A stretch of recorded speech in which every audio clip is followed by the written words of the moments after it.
Clear aligner ഉപയോഗിക്കുമ്പോൾ നമ്മൾ പ്രധാനമായിട്ടും പറയുന്നൊരു കാര്യമാണ് ഡെയിലി ഒരു 20 മുതൽ 22 മണിക്കൂർ നിർബന്ധമായിട്ടും അത് വായിൽ വെക്കണമെന്നുള്ളത്. അപ്പോൾ പലരും ചോദിക്കാറുണ്ട്, അത്രയും സമയം പല്ലിൻ്റെ മുകളിൽ ഇങ്ങനൊരു കവറിങ് ഇട്ട് വെച്ച് കഴിഞ്ഞാൽ പല്ല് കേടുവരാനുള്ള സാധ്യത കൂടുതലല്ലേ എന്ന്.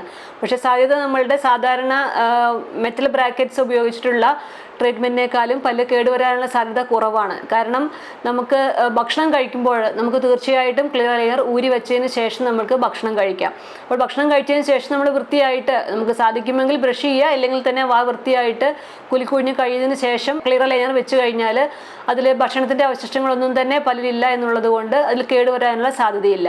നമ്മളെങ്ങനെ നമ്മളുടെ പല്ലിനെ വൃത്തിയായിട്ട് സൂക്ഷിക്കുന്നു എന്നുള്ളതനുസരിച്ചായിരിക്കും വരികയോ ഇല്ലയോ എന്നുള്ളത്. നമുക്കിത് ഊരി മാറ്റാതെ ഭക്ഷണം കഴിക്കുക, ഭക്ഷണം കഴിഞ്ഞിട്ട് വാ വൃത്തിയായിട്ട് കഴുകാതിരിക്കുക തുടങ്ങിയ കാര്യങ്ങളൊക്കെ ചെയ്താൽ തീർച്ചയായും കേടുവരുന്നതാണ്. മാക്സിമം ശുചിയായിട്ട് സൂക്ഷിക്കുക എന്നുള്ളതാണ് പല്ല് കേടുവരാതിരിക്കാൻ നമ്മൾ ചെയ്യേണ്ട ഏറ്റവും പ്രധാനപ്പെട്ട കാര്യം.